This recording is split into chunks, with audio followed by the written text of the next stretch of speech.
आज हम देखेंगे किस तरीके से हम इसमें इन्वेंट्री डैशबोर्ड में आने के बाद हम प्रोडक्ट को ऐड कर सकते हैं। बल्क ऑपरेशन में भी चेक करेंगे और ऐड प्रोडक्ट में भी करेंगे। अगर ऐड प्रोडक्ट पे हम क्लिक करेंगे तो यहाँ पे कैटेगरी सेलेक्ट करना है, तो मुझे यहाँ पे किराना को सिलेक्ट कर लेता हूँ। सिंपल और वेरिएंट दो ऑप्शन है। प्रोडक्ट का नेम देना है, जैसे मैं यहाँ पे दे देता हूँ मैगी। इसके अंदर जैसे मुझे मेरे पास अगर उसका SKU नंबर है तो मैं SKU नंबर दे सकता हूँ, वरना खाली भी छोड़ सकता हूँ। अगर मेरे पास उसका कोई बारकोड नंबर है, जैसे हर एक पैकेट जब भी कोई लॉट आता है तो उस लॉट के ऊपर कोई ना कोई पैकेजिंग या बारकोड नंबर होता है, तो बारकोड नंबर आप इसके अंदर दे सकते हो। सब कैटेगरी के अंदर अगर मैं यहाँ पे जाऊँगा तो ये पैकेज फूड के अंदर भी आ सकता है, तो जनरली पैकेज फूड के अंदर ही आएगा। और ब्रांड की अगर मैं बात करूँ तो मैगी है। अब मैगी यहाँ पे ऐड कर चुका हूँ मैं, तो इसलिए यहाँ पे मैगी को सिलेक्ट कर सकता हूँ। यूनिट पीस के फॉर्मेट में भी और पैकेट के फॉर्मेट में भी आप इसको दे सकते हो। यहाँ पे मैंने पीस के फॉर्मेट में दिया है। बाकी ऑप्शन भी हैं, किलोग्राम, ग्राम। अगर जैसे शक्कर हम ऐड कर रहे हैं, गुड़ ऐड कर रहे हैं या कुछ और ऐड कर रहे हैं, तो हम उसको ग्राम या किलोग्राम में दे सकते हैं। इसके बाद आती है प्राइसिंग, कि अभी हमने कितने में खरीदा। अगर मैंने हर एक पीस के अकॉर्डिंगली डाला है, तो आप ये समझिए कि मैंने 4 रुपये में हर एक पीस उसका मुझे मिल रहा है। मैं उसको 5 रुपये में बेचता हूँ। और MRP, अब ये क्या होता है कि जैसे मान के चलिए आपको डिस्काउंट दिखाना है, यूजर को डिस्काउंट दिखाना है कि अगर जैसे वो उसने 5 रुपये की मैगी खरीदी है तो उसको कितने रुपए का डिस्काउंट मिला है। तो हम ये कर सकते हैं कि 7 रुपये का एक्चुअल प्राइस था, लेकिन हमने आपको 5 रुपये में दिया है, तो बेसिकली उसके लिए एक डिस्काउंट हो जाएगा। वो होलसेल प्राइस अगर आप कुछ करना चाहते हैं, कि अगर आप होलसेल की दुकान है, तो 4.5 हम होलसेल प्राइस को कर देते हैं। इसके बाद हम यहाँ पे इसके ऊपर देख सकते हैं कि हमें टैक्स लगाना है या नहीं लगाना है, तो 0% कर देता हूँ मैं। बाई डिफ़ॉल्ट 18% रहता है, और यहाँ पे 12%, 5% अलग अलग रहते हैं, और ये खुद से भी आप मॉडिफाई कर सकते हो। अगर आप यहाँ पे जाओगे सेटिंग के अंदर, अगर आप जाओगे तो सेटिंग के अंदर ऑप्शन मिलता है, तो मैं आपको दिखा दूंगा। तो पहले इसको प्रोडक्ट को ऐड करते हैं। इसके बाद आपके पास ऑप्शन आता है एडिशनल डिटेल का। यहाँ पे रहता है कि अगर जैसे आपने कोई एक सिंगल पैकेट है, तो वो पैकेट जैसे हम जो धनिया होता है, मिर्ची होता है, उसका जो पैकेट होता है ना, वो अलग अलग ग्राम में आता है। तो आप पैकेट का साइज सिलेक्ट कर सकते हो कि 50 ग्राम का पैकेट है, 100 ग्राम का पैकेट है, 200 ग्राम का पैकेट है, 500 ग्राम का पैकेट है। और उसका हम कोई डिस्क्रिप्शन अगर देना चाहते हैं तो वो भी हम यहाँ पे दे सकते हैं। उसके लिए भी हम प्रोडक्ट डाल के चेक कर लेंगे एक बार। इसके बाद हम करते हैं क्रिएट प्रोडक्ट। ये आपका हो गया प्रोडक्ट क्रिएट सक्सेसफुली। ठीक है। इसके बाद अगर हम जब हम एडिट प्रोडक्ट के ऊपर क्लिक करेंगे, तो आप यहाँ पे देखेंगे नीचे यहाँ पे एक ऑप्शन आता है ऐड स्टॉक का।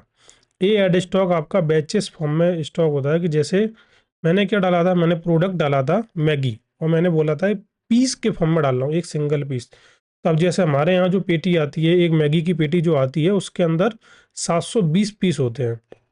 तब कितनी पेटी आती हैं, तो अगर जैसे 5 पेटी आती हैं, तो 720 के अकॉर्डिंग 3600 पीस हो गए, कि मेरे पास 3600 पीसेस आते हैं। अब उनकी एक्सपायरी डेट होती है। अब क्योंकि जो माल आता है या फिर जो सामान आता है, वो हर एक लॉट में अलग अलग उसका आता है। जैसे अभी मेरे पास अगर जैसे एक्सपायरी है कब का, कि 2027 के अंदर फरवरी तक की एक्सपायरी वाला माल है, तो मैं उसको मैंने सेलेक्ट कर लिया कि 25 तारीख दूसरा महीना 2027। इसके बाद अगर आप पहले से ही डाल चुके होते हैं, लेकिन अगर यहाँ पे आपको डालना है, तो मैं डाल देता हूँ कि हर एक यूनिट का कॉस्ट कितना है। तो हर एक यूनिट का कॉस्ट है हमारा 4 रुपये। इसके बाद इसको हम बैच नंबर, जैसे हमारा क्या है कि अभी जैसे मार्च चल रहा है, तो मार्च के अंदर एक अलग बैच नंबर का माल आता है। मार्च के बाद फिर अप्रैल आता है, मई आता है, जून आता है। जब माल ख़त्म हो जाता है तो बैच नंबर अलग अलग आते हैं। कई बार माल ख़त्म भी नहीं होता, हम दूसरा लॉट मंगाते हैं, तो उसमें अलग बैच नंबर होता है। जैसे मैं अलग इसको बैच नंबर बाय डिफ़ॉल्ट 1 दे देता हूँ। ये सब चीज़ें ऑप्शनल है, आप अगर नहीं भी दोगे इन दोनों को, तो भी वो क्रिएट हो जाएगा। तो ऐड स्टॉक करेंगे, तो जब भी आप ऐड स्टॉक करोगे, तो आप यहाँ पे देख सकते हो कि 3600 पीसेस एक बैच है, बैच नंबर है ये बेसिकली। परचेज को जो अभी छूट यूनिट कॉस्ट इसका 4 रुपये है, एक्सपायरी है 2027। तो अभी 337 दिन बाद ये एक्सपायर हो जाएगा। आप इसको एडिट भी कर सकते हो, डिलीट भी कर सकते हो। और भी अगर स्टॉक अगर आपका आ रहा है, तो वो स्टॉक भी आप इसके अंदर ऐड कर सकते हो। ठीक है। अभी तो हमने ये वाला डाला, इसके बाद अपडेट प्रोडक्ट के ऊपर क्लिक किया, तो प्रोडक्ट अपडेटेड सक्सेसफुली। अब मैं आपको सेटिंग का दिखाने वाला था कि जीएसटी की सेटिंग किस तरीके से करते हैं। तो यहाँ पे सेटिंग के अंदर अगर आप आओगे तो यहाँ पे टैक्स सेटिंग करके एक ऑप्शन है, इसके अंदर जीएसटी करके है, जिसके अंदर बाय डिफ़ॉल्ट आपको ये मिलते हैं। बाकी आप स्लैब जो है वो खुद से भी ऐड कर सकते हो कि टैक्स आपको कितने परसेंट का टैक्स रखना है, जीएसटी टैक्स रखना है। कई बार क्या होता है कि 2% 3% भी होता है, अकॉर्डिंग टू जो भी हम सामान बेच रहे हैं उस सामान के ऊपर कितने परसेंट टैक्स हमारा अप्लाई होना है। ठीक है, इसके अंदर और भी सेटिंग है। यहाँ पे शॉप की डिटेल्स, आप payment setting, billing setting, password change और ऐप्स। थोड़ी देर में इस पे इसके ऊपर आते हैं, तो वापस से यहाँ पे आते हैं।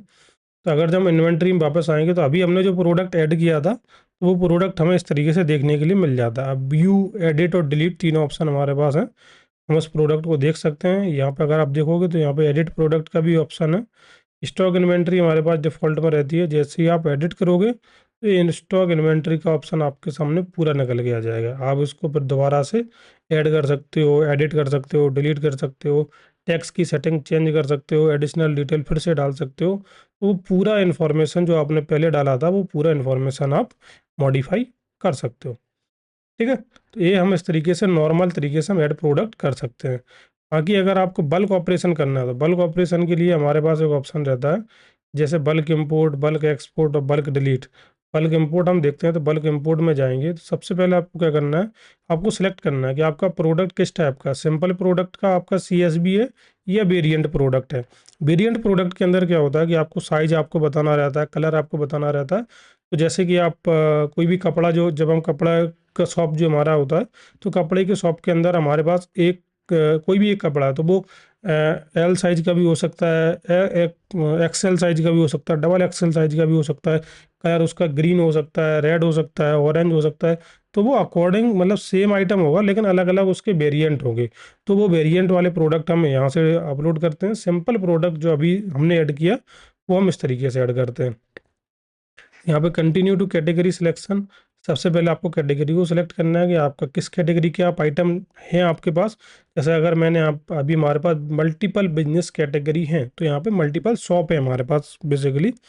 तो हम यहाँ पे क्या कर सकते हैं, हम जो भी हम शॉप है हमारी उसको हम सिलेक्ट करेंगे। तो यहाँ पे बाय डिफ़ॉल्ट आपको देखने के लिए मिल जाता है कि आप किस टाइप का डेटा डेटा फॉर्मेट आपका होना चाहिए। अगर जैसे आप मतलब कोई आपके पास ऐसा फॉर्मेट है कि जो हम लेते ही नहीं है, तो फिर आपका जो डेटा है वो सही तरीके से इंपोर्ट नहीं हो पाएगा। तो यहाँ पे डाउनलोड सिंपल के ऊपर क्लिक करेंगे। अब इसको ओपन करने के लिए, क्योंकि मेरे पास मैकबुक है, तो इसके लिए हम ऑनलाइन सीएसवी ओपनर ले लेते हैं।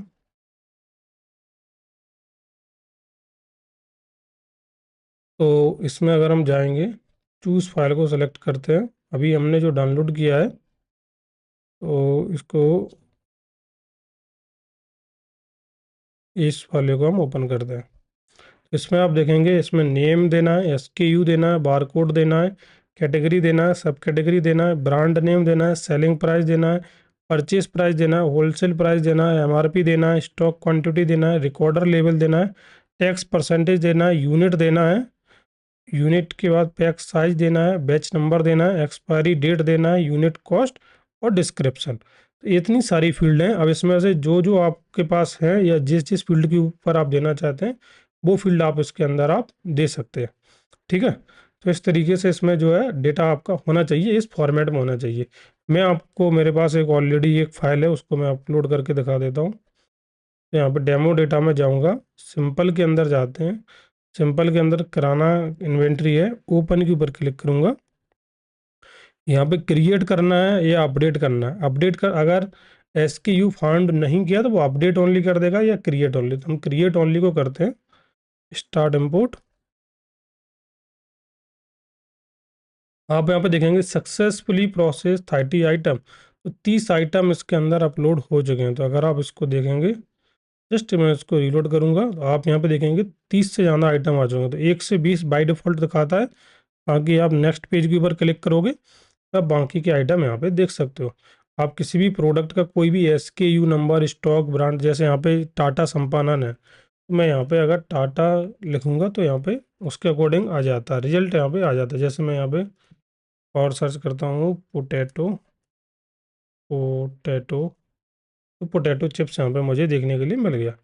तो ऐसे में प्रोडक्ट और यहाँ पे जो मल्टीपल फ़िल्टर हैं, मल्टीपल फ़िल्टर के अकॉर्डिंग मैं लगा सकता हूँ। आप देखिए यहाँ पे मल्टीपल प्रोडक्ट आ चुके हैं। तो यहाँ पे मधुर को अगर मैं सेलेक्ट करता हूँ तो यहाँ पे ब्रांड मधुर करके आ जाता है। तो इस तरीके से जो है चीज़ें यहाँ पे बहुत बेटर तरीके से काम करती हैं। आपने केवल यहाँ पे क्या किया है, एक फाइल थी आपके पास CSV फॉर्मेट में, उसको आपने जैसे ही इंपोर्ट किया वो पूरा डेटा आपका इसमें इंपोर्ट हो चुका है। तो इस तरीके से है जो इसके अंदर हम क्रिएट प्रोडक्ट और ऐड प्रोडक्ट का पूरा सेक्शन हम इसके अंदर परफॉर्म कर सकते हैं।